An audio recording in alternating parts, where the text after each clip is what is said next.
Okay, great. Okay, first of all, let me thank the organizer for inviting me to this conference. It's very nice to be again together live.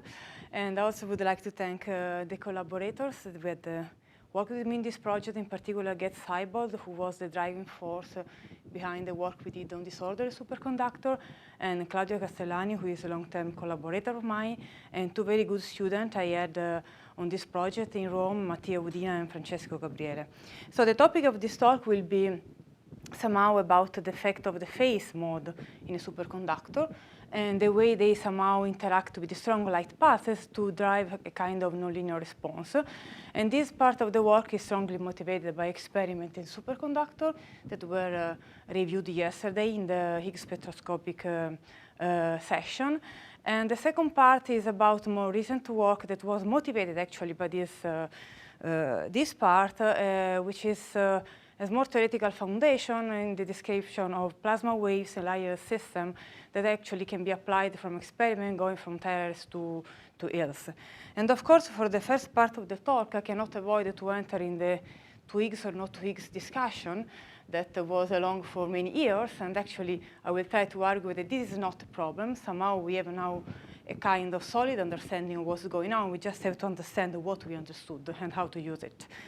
Okay, the main focus will be then the nonlinear response in the superconductor, and I will focus on the phenomenon of third harmonic generation. So these are experiments where there is only a pump pulse, very strong one. I will focus on TRS regime, and then third harmonic generation has to do with the appearance of a component in the transmitted field which oscillated 3 times the central component of the incoming pulse. This is clearly a nonlinear process in the sense that if we just compute the current third order in the electric field, we have a pump which is driving frequency omega p. Of course, this contribution here will have a component which oscillated 3 times the incoming frequency. Now, this K here is just the nonlinear kernel, so somehow how the electrons in the system mediate this process. This is what we can compute in theory. And since this is a sound frequency process we are dealing with in the terahertz, essentially this response function will be computed at twice the frequency of the incoming pulse.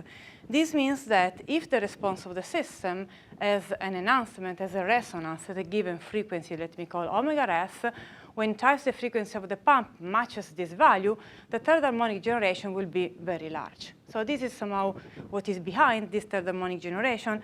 And this mechanism is completely general. So people have applied to understand phonons, which are not controversial excitation in many systems, and it works very well. And there are very nice recent experiments showing how it works. Now, about superconductors, we can ask where the resonance is, and the resonance occurs to be in the terahertz regime at twice the superconducting gap. Why? Because at twice the superconducting gap, we have essentially the continuum quasi-particle excitation in a superconductor. This is where we can excite particles across the gap. And this is also where the Higgs stays. And Higgs are, let's say, amplitude fluctuation of the order parameter. And this is not a coincidence in the sense that the Higgs mode in a superconductor is a projection of the quasi-particle continuum. Somehow it's the same quantity, but just in a particular symmetry channel. Then, of course, distinguishing between the two is very hard. And then if one wants to understand which one of the two is more relevant, one has to use what one has. So theorists can try to do realistic calculation. And in the experiment, one can try to see how the dependence of the signal goes in temperature and what is the polarization dependence of the signal. So essentially, if I have a lattice system, I can orient the probe with a given angle with respect to the main axis. And one can measure how the nonlinear response varies, okay?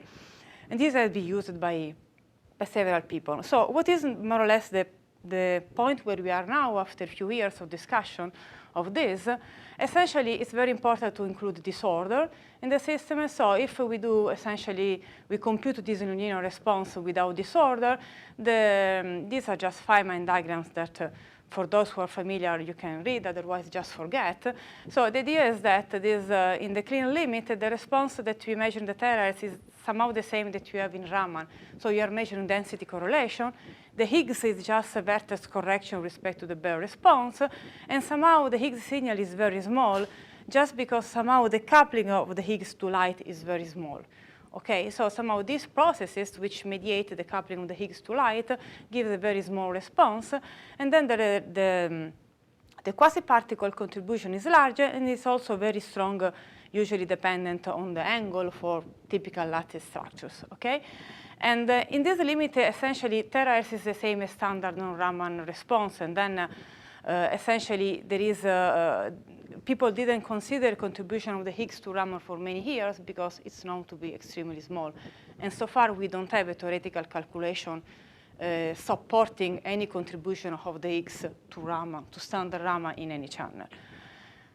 If one puts disorder, essentially one understands that there are new processes coming in, and essentially these are paramagnetic current is mediating the coupling of electrons and Higgs to light. And then, especially in the extremely dirty limit, you see the signal of the Higgs can even overcome the one of the quasi-particle. And also the polarization dependence of the signal changes. So somehow this order is making everything very much homogeneous. So both the quasi-particle signal and the Higgs signal become essentially isotropic when you put this order.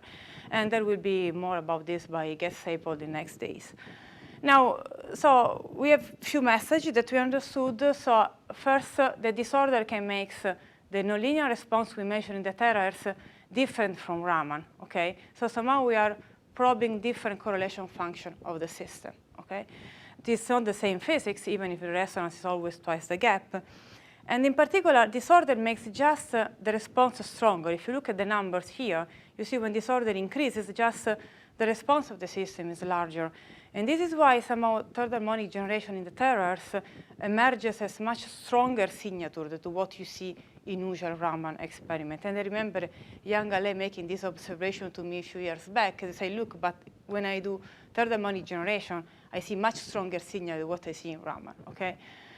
But then if you really want to understand who is there, quasi-particle Higgs, it's just a matter of doing a calculation. What is the disorder level of your system, and which one is more relevant in the regime where you are? So this is a quantitative issue. It's not a qualitative one, okay? So these are just some recent results that we did with the lattice structure for QPrace, and you see disorder is increasing both the quasi-particle and the Higgs signal, okay? So you just have to decide how much is disorder in your system to understand which one dominates. And of course, polarization dependent can be used, but isotropic signal is not a signature of the Higgs just because disorder also changes the polarization signal of quasi-particle. And for example, if you look at QPrace are relatively clean system. So these are, this is what we know since years. And you are more or less in this regime somehow of the disorder, and then quasi-particle signal actually is quite large, and even contribution from the magnetic process is still not negligible. And if you do calculation with the lattice structure appropriate for QPrace, and you compute this in an accurate way, you see that the total signal of the quasi-particle is pretty much isotropic, okay? So this is just that. It's true that disorder can change things, but then if you do realistic calculation, realistic model, for example, there is no particular reason to expect that in QPrace the Higgs signal is relevant just because these systems are clean. And, but then is it the end of the story? Actually, not really, because also the experiments are not all giving the same result. So these are third harmonic generation measurements from Stefan Kaiser that he showed yesterday. These are two different QPrace samples. The signal is pretty much isotropic. Maybe there is some anisotropy, not very large. And these are experiments in terahertz pump and near-infrared probe, again from Ryo Shimano. He showed them yesterday at some point. And you see that you have, this is a kind of terahertz scale effect. You have a small modulation of the system here, and actually the ratio between the B1G, which is this modulation, and the A1G, which is the isotropic signal, depends on doping. And in overdoping, actually the modulation somehow increases. But actually now this modulation, if you want, it's a problem because I just tried to convince you that if you do the calculation with the realistic band structure and quasi-particle, the signal is pretty much isotropic, okay? So this is just to say that even this anisotropy here is not very easy to understand. And the temperature dependence is also rather unusual. So these are, again, third harmonic generation measurement showing that the signals scale more or less with the superfluidity density and survives well above TC. And the same signature has been seen again in the Terra scale effect, especially there has been this very accurate estimate of how long the signal survives above TC. And again, this is not very much consistent, neither with the quasi-particle or Higgs story, because if you do standard calculation in the models that we all have been using, somehow you should expect something like this. In cuprace, the pumping frequency is much smaller than the maximum gap value, and the signal should essentially scale as the superconducting order parameter, which has a very different temperature dependence with respect to the stiffness. And there is no argument why it should survive above TC. Okay, so somehow we started from this observation to try to think there could be something else behind this BCS and the Higgs response. And actually, the other candidate that we are phase fluctuation, but we are used to think that phase fluctuation is not relevant just because the phase mode is pushed to the plasma energy, which is an extremely large energy scale, especially for the in-plane cuprace. So somehow they should be completely out of the game. But the point is that the phase mode also have a very large nonlinear coupling to light that eventually the other excitation don't have. And this can be understood in a very simple way, just thinking about what is the typical model we have in mind describing phase mode in a superconductor, which is a kind of coarse-grained XY model, where this is somehow the phase in neighboring side of the system, and the strength here is just a superfluidity density, which is eventually a large number. And this model is naturally nonlinear in the sense that if you couple the electric field, the gauge field to the phase via the minimal coupling, you get here that this phi here is the phase difference. This model naturally is nonlinear in the sense that the expansion of the cosine gives you quadratic coupling of light to two phase modes simultaneously. So somehow, essentially, the light can come and excite simultaneously to phase mode, to plasma waves. What we discussed so far for the Higgs was the possibility that two photons excite a single Higgs mode. Here, the idea is that two photons excite two plasma modes with opposite momenta, and the coupling of this object to light is the superfluid stiffness, okay, which is a large energy scale.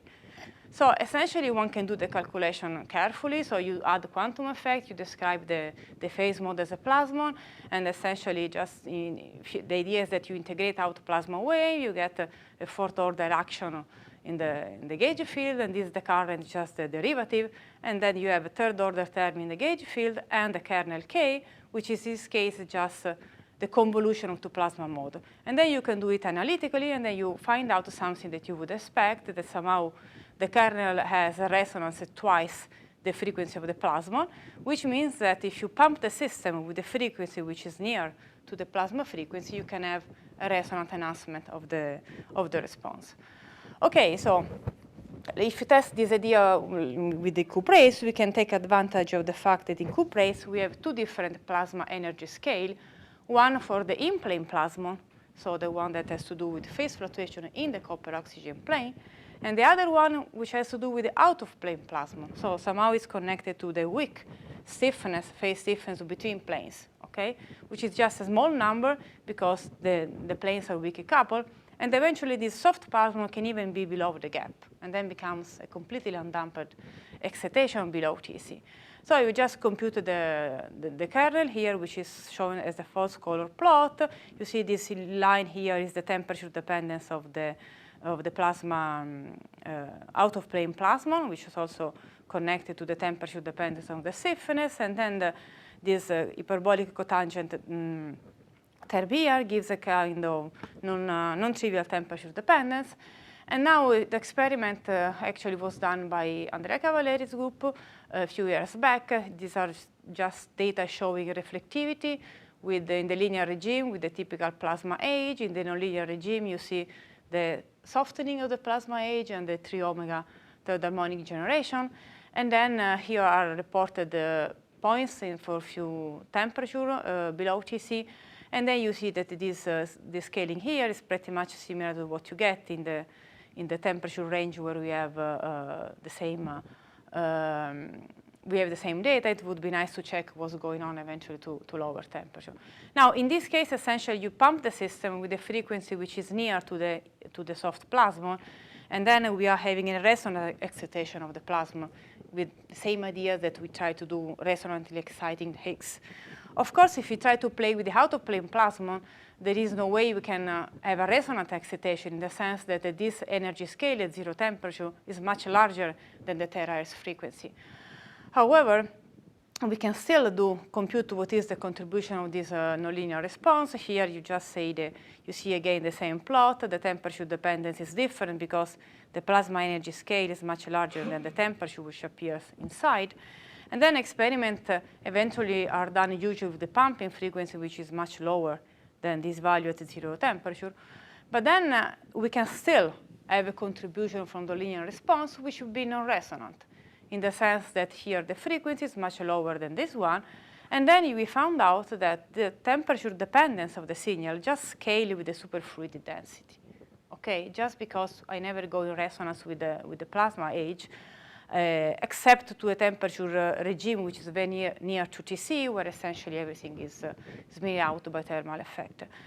And then this scaling with the superfluidity density also means that we can have an idea to understand why the signal survives above Tc. Because actually what really enters here in the coupling should be the superfluidity stiffness measured at the frequency of the pump, okay? And we know that, especially in Coop race, fluctuation effects are very strong above Tc, in the sense that if we measure experimentally sigma 2 times omega, which is effective stiffness at finite frequency in Coop race, it survives very much above Tc just because of fluctuation. And now if we use the same argument for THG, we could expect that THG, due to plasma waves, survives above Tc in a similar range of frequency where the stiffness survives because of fluctuation effect. Okay, so this is just the main idea. And actually, this scaling with Tc and the survival above Tc seems to have some, at least, close resemblance with what we have seen in a Coop race. Of course, it doesn't mean that this is the only signal that is there, but it can give a contribution. In addition, I didn't have time to show that, but there is also a rather marked polarization dependence of the signal due to plasma wave, which turns out to be B1G. And then the appearance of a strong B1G component in the overdoped regime can be connected to the fact that here is where the superfluid stiffness of the Coop race is getting larger. And then eventually this contribution can be more important in the experiment. I just wanted to show a last very interesting experiment, at least to me. These are measurements done in the group of Peter Armitage in niobium nitride, which is conventional S-wave superconductor, as a function of increasing disorder and approaching the superconductor to insulator transition. So here you have a plot of the measured THG, essentially as a function of disorder and temperature. And you see that for this disorder level, which is more or less the one where also previous experiments were done by Rio Shimano, and the behavior is very similar to what has been already measured. This is definitely a case where Higgs mode is dominating the signal, and everything here is pretty much consistent to what we have already seen. But here you see near to the SIT, there is a blow up of the signal in a wide range of temperature above Tc, and also in a range of frequency that you cannot see from this picture, but you see in the data, which is much above 2 delta. Okay, so somehow there is a nonlinear response coming from something else or some new ingredient in a survives well above Tc. And now, again, in niobium nitride, a few years back, I was collaborating with Pratap Raichedur in Mumbai, doing experiment of finite frequency superfluidity density, a function of disorder, and this increasing of the fluctuation regime in the stiffness was also a signature of approaching the SIT transition. Here you just see JS measured in the gigahertz regime as a function of temperature for different disorder level, and you see for the strong disorder system, you have a signal which survives up to a temperature which is twice Tc in the gigahertz. In the terahertz, the response will be even stronger. So this also can be a signature of a surviving somehow signal coming from soft plasma waves, where here they are soft because of disorder, and staying there even above Tc. So the first take-home message is that actually there is a lot one can find this unconventional superconductor beside the contribution of quasi-particle and Higgs, and actually there is eventually rich physics coming from phase mode, and maybe trying to change a little bit our perspective on the way we look at this experiment can open the door to more interesting effect in unconventional superconductor. Now, how much time do I have, Dirk, just to? 8 minutes, OK. I will just try now to move to another topic that was motivated in part by this, and actually has to do to really understand how is the dispersion of these plasma waves in a layered superconductor, which actually is an old problem, and we are certainly not the first one who asked themselves this question. Let me try to at least to state the problem in the way we arrive to that. OK, we all know what is that in isotropic system now, not forget about layered system, transverse plasma polariton describe essentially the propagation of the electromagnetic wave in the system, and they are connected to the transverse component of the electric field. You just solve a Maxwell equation, and you find that the light propagates in the medium with the velocity, which is the light velocity divided by the electric constant. Okay. Longitudinal plasma are the solution, a self-sustained wave solution in the longitudinal sector. And actually, they turn out to coincide for Q equal to 0 with the same, with the age for the transverse plasma polariton propagation. And this is well known. You do with the Maxwell equation, you learn in textbook. Okay. Now, in the superconductor, plasma wave can be described via the phase mode, and this is also very well known. Is epsilon the same in these two, or is it? Is isotropic, so this is, OK, let's say that this should be transverse, this should be longitudinal. For Q equal to 0, they are the same. Yes, it's a good point. They should be, for finding the Q, I should specify this one. OK. I just wanted to make the point that for Q equal to 0, they coincide, but you are right. Now, when the superconductor, you describe this with the phase mode. OK, the argument is more or less this one. So superfluidity density is the cost that you need to make a gradient of the phase in space. Okay, and now if you want to describe plasma, you want to put dynamics, so you need also to add a gradient of the phase in time, and then the coefficient for doing this is the charge compressibility, so the energetic cost to do this, and this is just because phase and density are conjugate variables. Okay, now in a superconductor, actually, in a charged system, the compressibility is dressed by Coulomb interaction. If you can do it at RPA 11, you discover that the compressibility for Q going to 0 is is going to 0 because of Coulomb interaction. And then if you play these two things together in the typical in the action for the phase mode, you discover that both term goes like Q squared. And then here you have the phase fluctuation. Essentially, you have a pole and energy, which is the plasma energy. Okay, this is kind of again very well known. And then you essentially understand also why, in a system where eventually you have a superfluidity density very small in given direction, you can have also very soft plasma. So then if you have a system like layered cuprates, you have these two plasma have two different energy scales just because the stiffness is very different in plane and out of plane. And then you would like to understand how really this momentum dependence I'm sketching here occurs. And the puzzle here came to us, at least when we started to look at this problem, because we found in literature two completely different approaches to the problem, giving completely different results.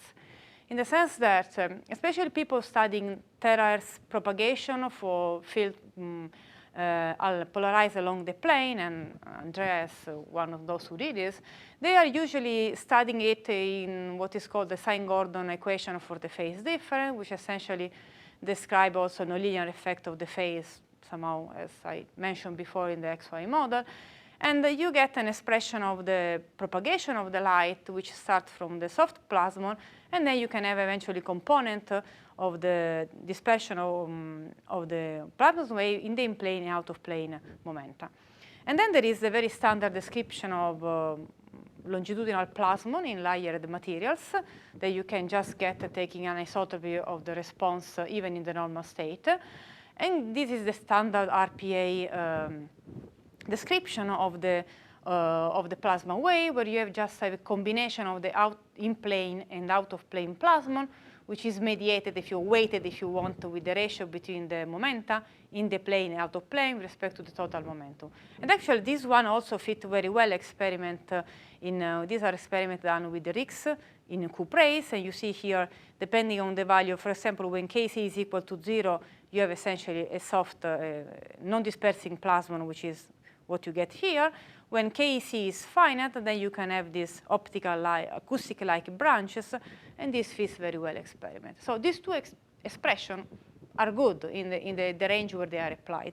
But the problem is they do not match each other from the point of view of the expression you get, in the sense that this is a plasmon which is continuous in K, and you always get to omega C when K is going to 0 in whatever direction you want. The RPA expression gives you a result which depends on the direction where K is going to 0 with respect to the, for example, C-axis, and the two are then completely different. And then we were trying really to understand why. First, why nobody noticed this kind of puzzle in the literature, how you can reconcile this. Then I just give you an idea how we address the problem, which is slightly technical if you want, even if it's very, very nice to look at it. And then again, if you try to understand it with the phase degrees of freedom, the point is that the phase degrees of freedom, they couple to the gauge field, as I already said, with the minimal coupling, and then they also couple to the Coulomb potential, okay? And then these are the internal electromagnetic field, what I'm talking about. Now, the coupling of the phase, the gradient of the phase to A, is such that when the stiffness somehow is isotropic, the phase only couples to the longitudinal component of the electromagnetic field, which is very well known in literature. So in the Coulomb gauge, for example, you can completely neglect the coupling of theta with A, and then you also have to retain the coupling to the scalar potential. So you can somehow integrate out the internal scalar potential, and you just get the RPA dressing of the compressibility, and this is the standard result.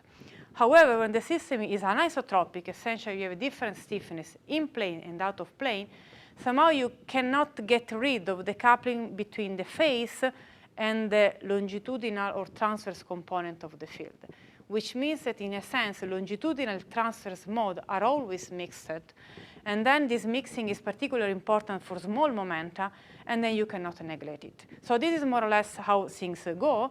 Then we work out the problem using this gauge invariant phase. We essentially, what is beauty somehow that we managed to get an analytical expression for this phase plasma mode, and we worked out also how this plasma mode recover. They go back to the standard RPA result for a very large momenta, because somehow when the momenta is larger than the anisotropy set by the two plasma energy scale, one somehow can neglect this mixing between longitudinal and transverse mode.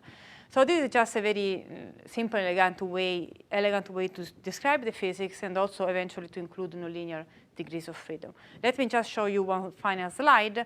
So these are the two, this omega minus and omega plus are the two generalized plasma waves, as we call them, that describe the two plasma mode as a function of momenta. Here I'm showing the result for an angle which is pi over 4, so where the mixing is largest. The color code is that red means longitudinal mode and blue means transverse mode.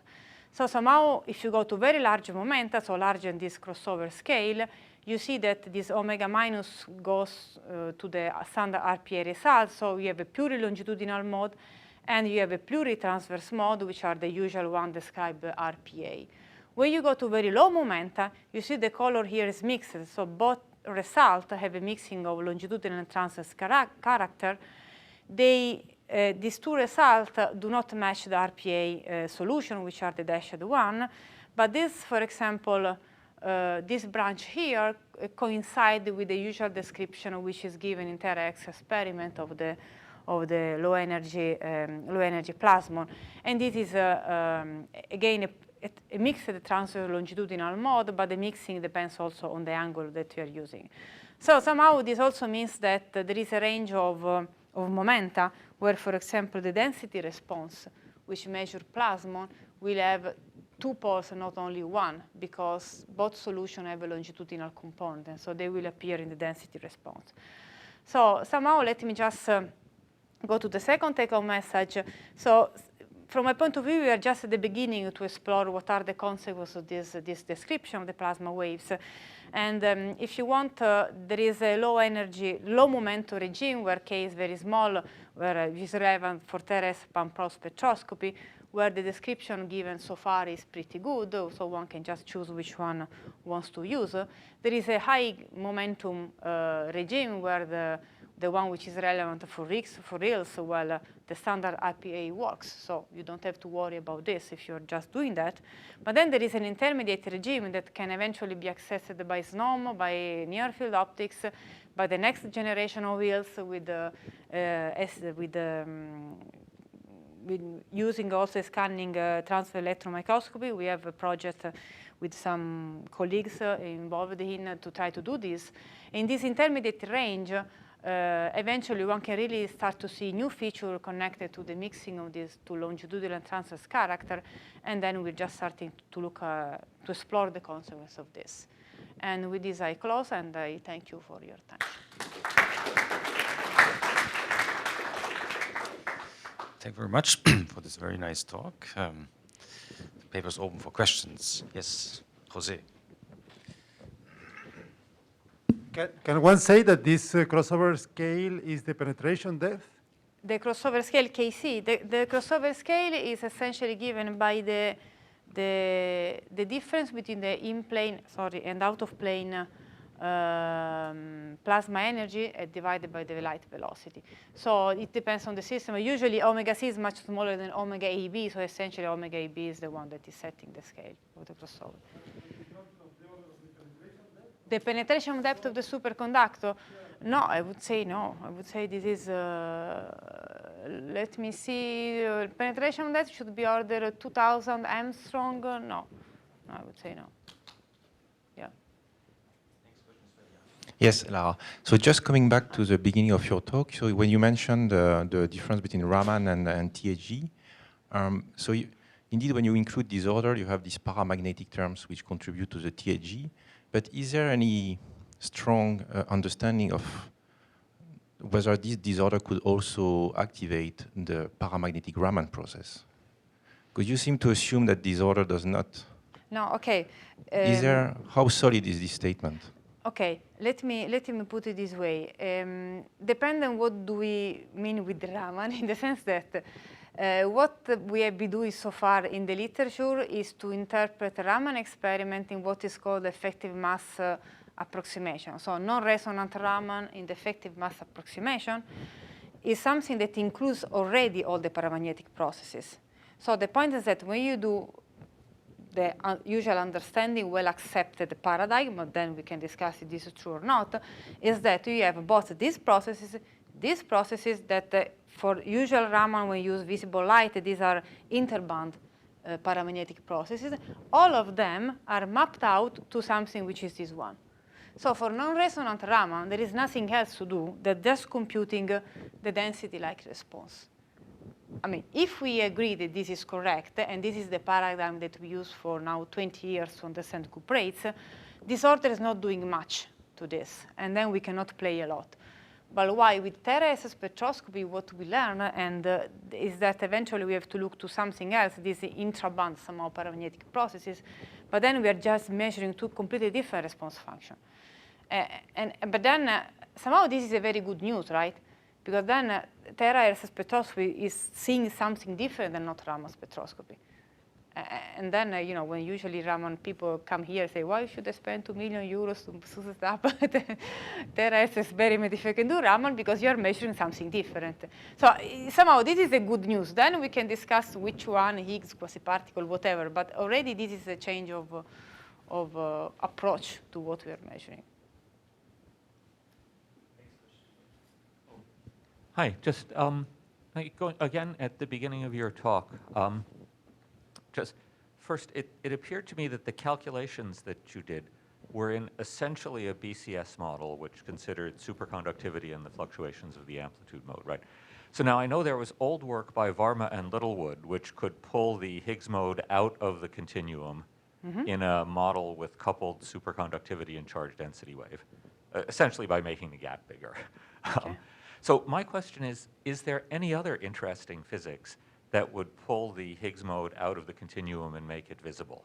Would there be some other kind of collective mode or something that would do that? Okay, this, I think that the case, for example, of the superconductor plus the CDW state is peculiar for two reasons. One is that the somehow, okay, what we call, it's true that we push the Higgs out of the continuum, but this is not a pure Higgs mode, because it's the Higgs mixed to the soft phonon. But what is different in that case is the phonon is Raman active. So, for example, the reason why we believe we see it in niobium diselenite is because the phonon is not only pushing the Higgs below to delta, but is giving a channel of Raman visibility, overcoming all these discussions here. Now, there could be other mechanisms moving the Higgs away. There could be. But again, the kind of question we should always ask ourselves is there are always 2 points. What is the nature of the Higgs, and how large is the coupling to the light? So I don't have an, I mean, I think that we just have to consider a specific model, specific case, and to see if we manage to succeed at the two. I didn't find so far, well, actually, I must say, I did all that I could to try a way to see the Higgs. So I have nothing against measuring the Higgs with the RS spectroscopy. But I couldn't find a way to solve this, especially because in BCS-like models, as I said, the Higgs mode is really tied to the quasi-particle continuum. They are the same object. So this is why it's so difficult to disentangle the two.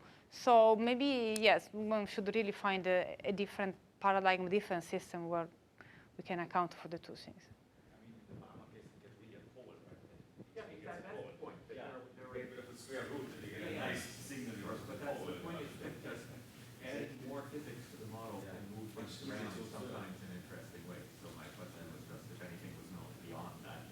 Yeah.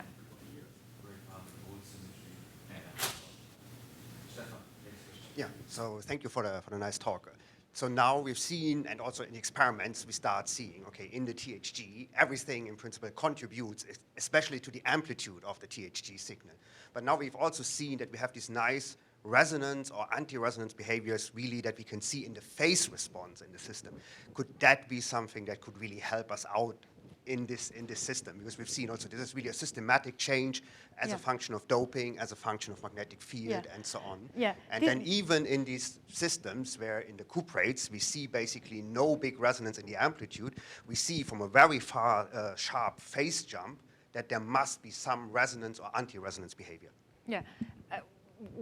I can give you an answer which is completely speculative at this level, but if we really believe that we have coexistence of quasi-particle or Higgs or whatever, and plasmons, and since the resonance with the THG and the plasmon will be near to TC, it could be a kind of coupling between the Higgs and the plasmon. So, for example, Daniel was showing yesterday that you can have a feedback of the Higgs on the superfluidity density. We could have a coupling between the plasmons and the Higgs or quasi-particle or whatever, and this could be the reason why you see that. I mean, I think that this is a very good point. So maybe more than looking at the temperature dependence or so on, this could be a way to discriminate eventually. But well, we are thinking to that problem, but I don't have so this is speculation, but this could be a way to distinguish the two. So exactly on this issue, I think it might be advantageous to separate the real and the imaginary part of Chi3. For example, in nonlinear optics, the imaginary part of Chi3 gives you 2-photon absorption. The real part gives you the Kerr effect and other things. And so maybe there's a way to conceptualize what Stefan is saying in a more sort of response function type language. But if I have to say that, we are discussing with Stefan already since a few years. What I see a major problem that I still have to solve myself as a theorist, that you have propagating, so you measure the transmission of the third harmonic to the signal and the transmission of the first harmonic.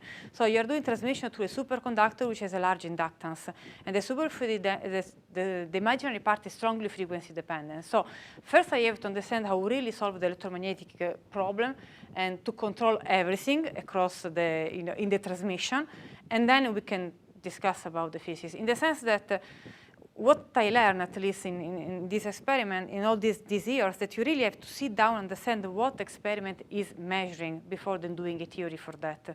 Because otherwise we have the tendency, especially theorists, to take out only what they like from the experiment. But these are complicated experiments. And you really have to understand what is the quantity that you are measuring, how you are measuring. For example, the issue of the normalization of the first harmonic that Stefano pointed out is crucial.